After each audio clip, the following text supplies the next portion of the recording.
All right, moving on to DMV. We have, first of all, some oversight of the motor vehicle account. We'll start with the LAO on that, and then we'll move to, these are basically,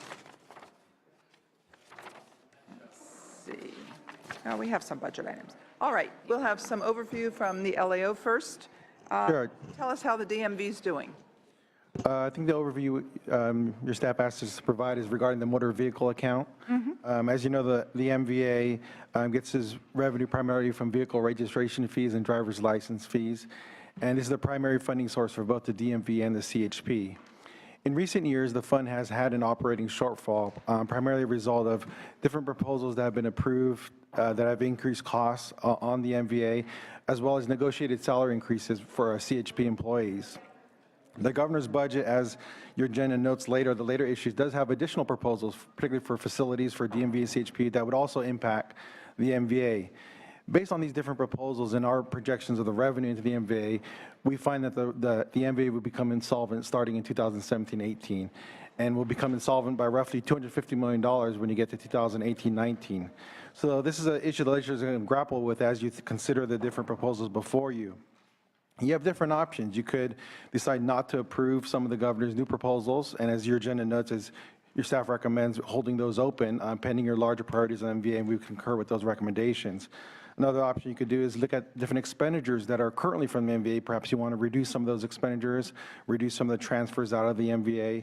And the third option you could do is to tinker with the fees themselves to sort of make the MVA more solvent. So in short, again, the MVA will face insolvency given the proposals that the governor is proposing and different actions that have been taken in the past. All right. Let's hear from the department. J.C. Thompson, Department of Finance. The administration is aware of the structural issues involving the MVA. We are carefully monitoring the fund. We don't disagree with the general assessment of the LAO. We are working on getting an updated forecast for the MVA as part of the May revision. Obviously, we always endeavor to present a balanced budget, and we do not anticipate that the MVA will have challenges in the budget year, 15-16. As the LAO pointed out, the expenditures do begin to eclipse the revenues beginning in the current year.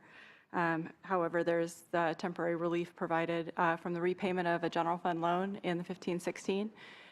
There's a further general fund loan repayment that is scheduled in out years, which will continue to provide relief. There are a number of factors that go into the structural issues in the MVA. Capital projects is one of those issues. There are other larger issues in addition to the capital projects that are at play. We're working with the transportation agency and discussing that currently. All right. Questions from the committee? Senator Nielsen.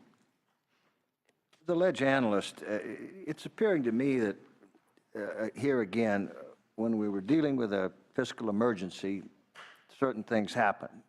Loans were taken from many, many different sources. And now it looks like this is getting to be a way of life. Are we not just starting to continue to rely on this sweeping? And our calculations, it's somewhere over $500 million. Variously, but it seems like we're continuing year after year now as the budget is improved somewhat, that we're going to continue to sweep funds. Is it getting to be a habit? As a department, in prior years, we have loaned money from the MVA to the general fund. The governor's budget does begin to pay those loans, proposing a budget year and a budget year plus one. And by that, those loans would have to be repaid back. Without those loans being repaid back, the fund would be insolvent.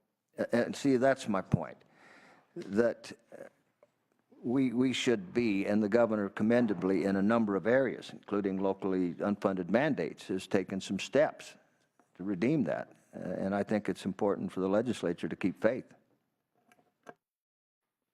All right. Senator Pavley, any comments? Yeah, I think we're going to hold open this item, the recommendation to repay the loan to the general fund, just to ask the administration to come back at the May revised hearings with some prioritization of the 15-16 budget requests, and we need to look at the long-term solvency of the MVA. So we'd like to hold open that item for the moment. Any comments? I just wanted to clarify that it's the general fund repaying the MVA. Correct. Just hold. All right. All right. Let's move on to the update on the implementation of AB 60.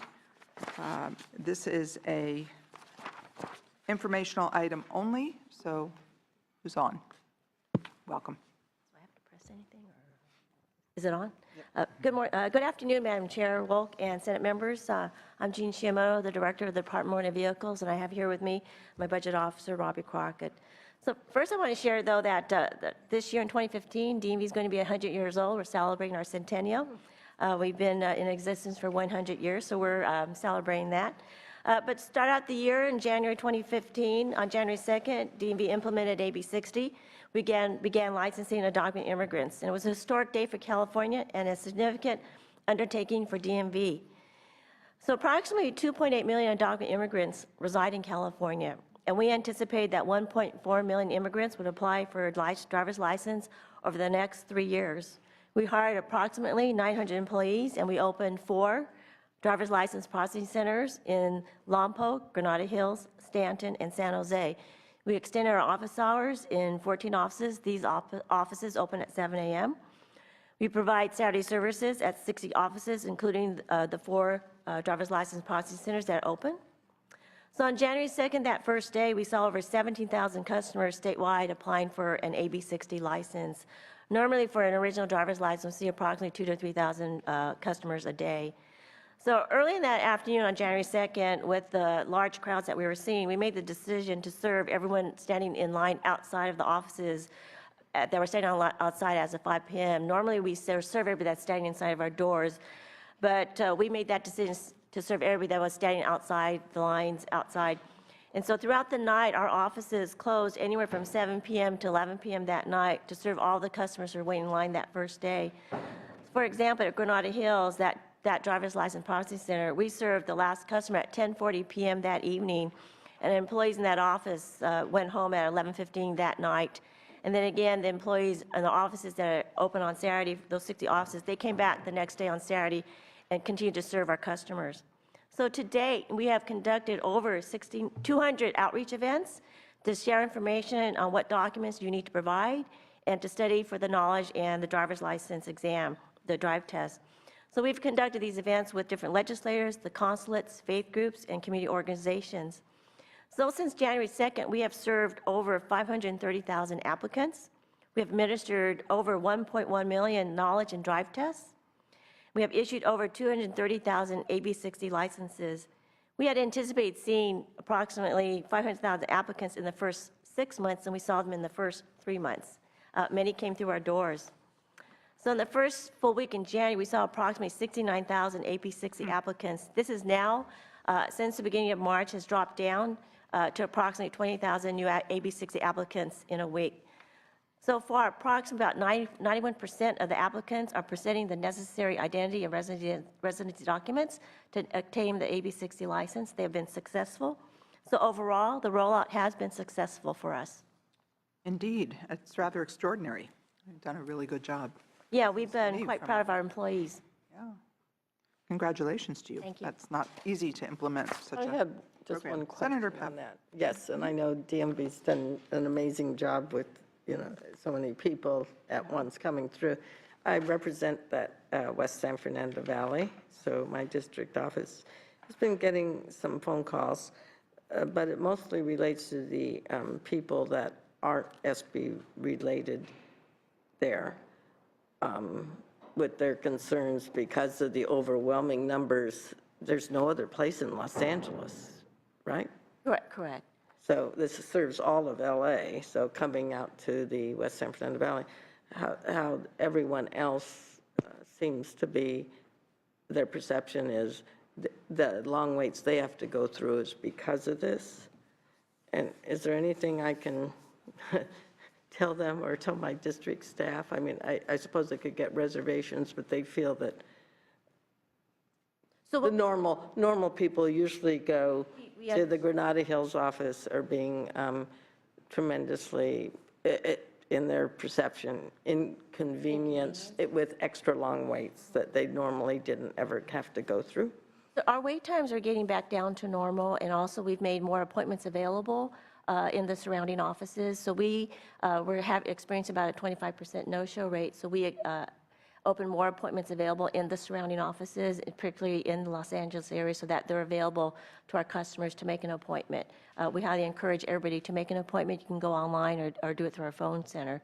But definitely, we've recognized that people that, other than AB60 applicants, need to get services from DMV, but we've made a concerted effort to make more appointments available, and we do have office hours open on selected offices, and there is an office in your district that provides Saturday service, and we are serving any type of driver's license type of transaction on those Saturday offices. But there has been then extra long waits. That's There has been, correct. but as we said, the numbers have Just dropped can't down. believe one for all of Los Angeles. I mean, that must be like half of all the driver's licenses. So we have also Granada Hills, Stanton, in that area. At Orange, yeah, County. But we recognize our numbers are getting back down to normal. It's gone down to about 20,000 a week now. All right. Okay, yes, Senator Nielsen. Maybe just a call to some of the San Fernando Valley legislators' office so they can get out the correct information. Okay, we can do that. Because we're getting a buildup. It's in my #1 category of phone We'll calls. reach out. Thank you. Senator. With commendation to your hardworking employees that get in till 10:30 or 11, they get paid though, do they not? Yes, they do. Doesn't that accrue an awful lot of overtime? We've been working and adjusting that overtime, so we adjust office, the hours the employees work. That day, they did work overtime, they did get compensated, but we have minimized the amount of overtime because we have hired additional staff, 900 staff. So that first day, definitely we worked overtime. Well, in any event, you've still had to hire staff, which accrues more expenses. And would it not make sense that in terms of this license fee, that the undocumented pay a higher fee because of the fact they are undocumented? That is requiring more attention, and it comes at the expense of the citizens. Am I not right? But we got funding for the additional positions, and the cost of the license is the same as anybody else pays. Definitely understand, I hear your concerns.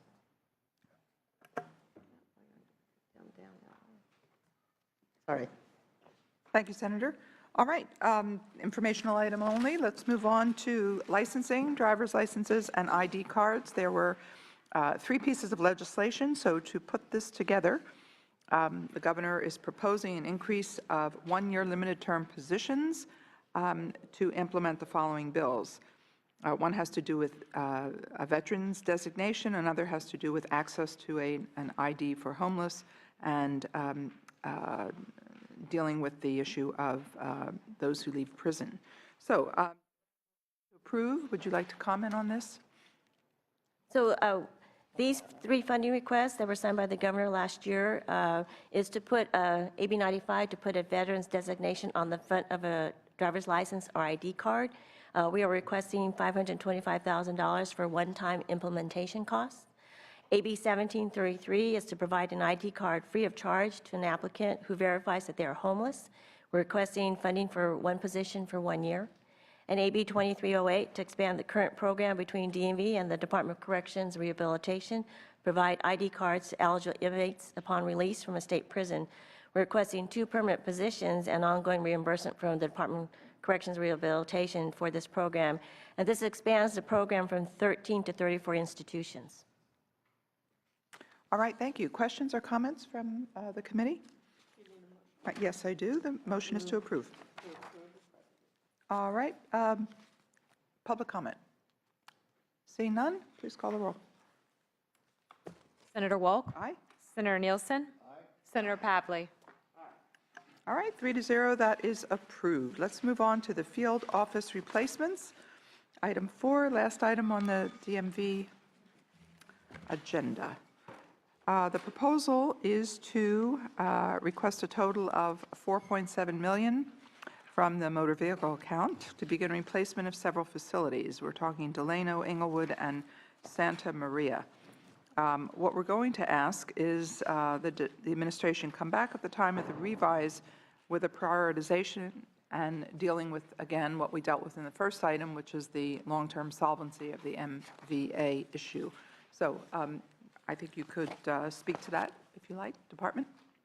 So we have 3 fund requests, capital outlay. These 3 offices are deficient in space, and 2 offices are over 40 years old, and the other office is over 60 years old. We're requesting this funding $1 million for the acquisition phase for the Delano Field office. We're requesting funding of $1 million for the preliminary plans phase for the Inglewood Field office. We're requesting funding of $2.6 million for the acquisition phase for the Santa Maria office. These offices are space deficient. When they were built, our customer base has grown significantly in each of these communities, and the offices are very old and deficient both in space and in the ability to serve our customers. So we respectfully request the funding for these offices. Great. And I don't think there's any disagreement about the need for these changes. The question really has to do fundamentally with the priorities for the MVA funding. So LAO, if you wanted to make a comment. We would. All right. All right, is there a motion for the staff recommendation? All right, pardon? We're just holding it? All right. All right, all right, that is held. All right, let's move on to, thank you very much. Let's move on to the Highway Patrol. First item is informational only. This is the agreement to replace the fleet, and I believe previous committees have worked on this with the administration, and there is a schedule and plan. So we'd like an update. Yes, exactly. Exactly. All right, an update, please, on how things are going. Good afternoon, Madam Chair. No action is proposed on our part. Joe Farrell, representing the California Highway Patrol. With me is my Chief of Staff and Administrative Services Division, Chief Brent Newman. First item up is the air fleet replacement. It's an informational item only. As the committee knows and the legislature knows, about 2 years ago, we came before the legislature with a request to replace an aging air fleet, both fixed-wing aircraft and helicopters. And the legislature approved that over a 5-year system that we come back each and every year, and there was built-in funding to replace the oldest aircraft first and work our way down to the newer ones. We are in the second year right now, and I do want to report in fiscal year 13 and 14, we were given authority to purchase 3 helicopters and 1 airplane. One of the helicopters has arrived. It is in service. We have it now. The airplane had just arrived. It is being equipped and going operational here very, very soon, with 2 helicopters arriving, one actually next week and the next one in June. And so that would close out the 13 and 14 fiscal year. The 14-15 fiscal year, it was a little bit different, is we just finished the specs and the bidding on the fixed-wing aircraft that was just done, and the award will be going out to the successful bidder here soon. The helicopters have not yet been ordered. They are part of the department's fleet plan that we have submitted to the Department of General Services. The fleet plan in and of itself contains the purchasing of all of our vehicles as well as the aircraft. So it's a joint venture. We delayed in doing that because the purchase of the cars are based upon mileage. And so it's beneficial for us. It is actually good for us to wait to figure out how many cars we're going to have to order in a certain given time. And so we hold that until a moment of time and then submit it. Unfortunately, the aircraft plan goes with that. And so it slows the process down. That plan now is resting over at DGS, and we've been told that it should be released here in the very near future. And when it is, then we will go out and purchase the aircraft under the 14-15 fiscal year. And we are planning on our 15-16 year to purchase 3 additional aircraft for a price of $14 million. I have a question.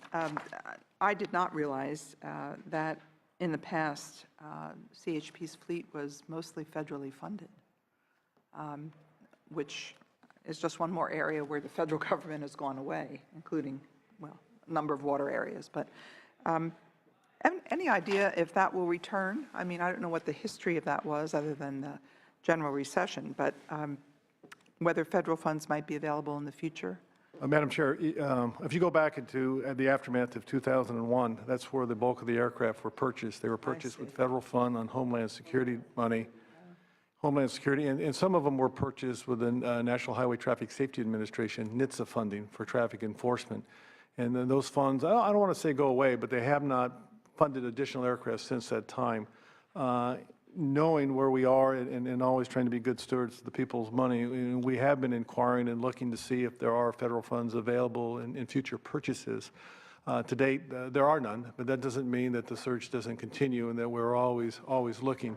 And in fact, we will be meeting with the Department of Homeland Security soon, and that'll be a question that we could raise. But there certainly isn't a guarantee or any promises being made to fund any of these aircraft in the future. I appreciate that. Questions for the CHP? No? All right, thank you for that. Oh, I'm sorry, public comment? Yes, quickly? Sure. There's no action. Madam Chair, thank you very much. Jerry Haliva on behalf of Airbus. We are proud to have a partnership with the state of California and the California Highway Patrol. I've represented them for 17 years, and I've watched this process proceed and appreciate this committee's support. I do want to share with the committee that the one thing that's become clear in the last couple of years is that the procurement process for the state of California, especially when it comes to these aircraft, is extremely flawed. I'm told by my client that not only are we the worst state in terms of the process and how complicated it is, but we're actually worse than the federal government, believe it or not, in terms of actual acquisition. So there is absolutely a need for this committee to be aware of that. The Highway Patrol, I think, has done a spectacular job of trying to move that process along, but as the Commissioner mentioned, well, the fact that a fleet plan that the Commissioner just testified that's about cars is attached to helicopters, and so the legislature wanted these helicopters replaced because it's very expensive to maintain older helicopters. So the longer it takes to get the new helicopters, the more money we're wasting, and that's taken more than 10 months since the budget was approved. I'm asking the committee's indulgence that once this now has moved forward, next year you've already approved advanced funding for helicopters. It should be pro forma to get that purchase order out. They know exactly what they wanted. They've ordered exactly the same thing. So I hope the committee stays on top of that issue because it is a serious concern for public safety and the public dollars. All right.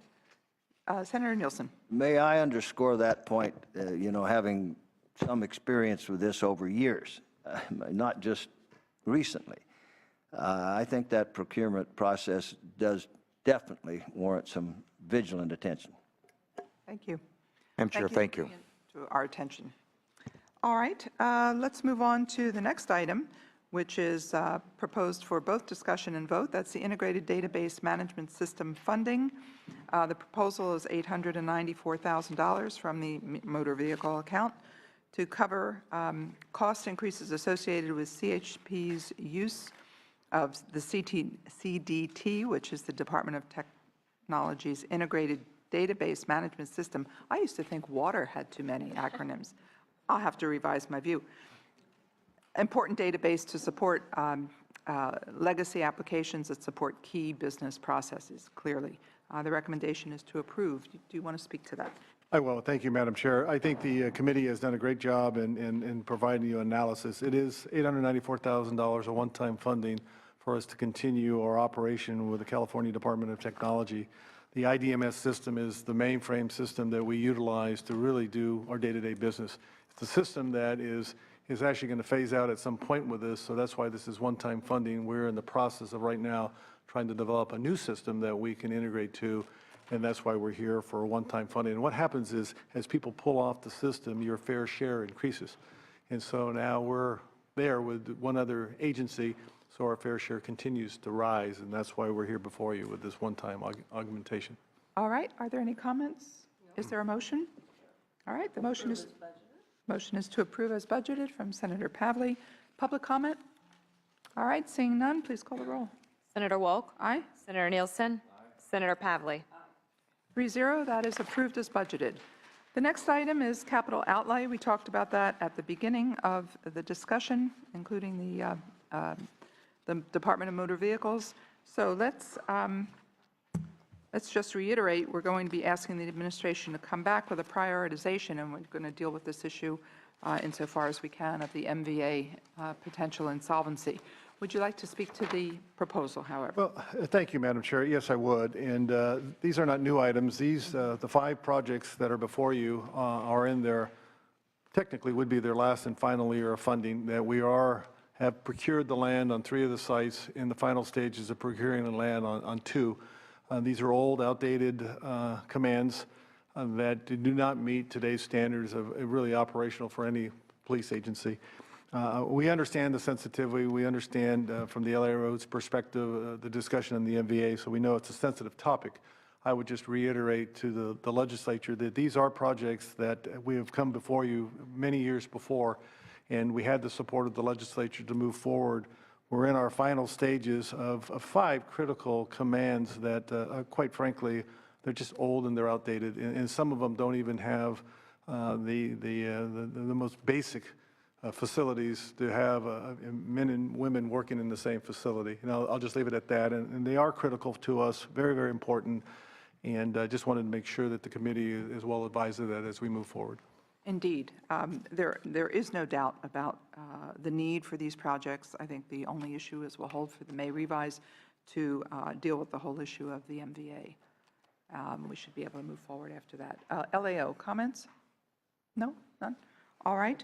The recommendation then is to hold, and we'll be back at May revise with a resolution of this. All right. I believe that is our agenda for the day. We are Thank you very much. adjourned.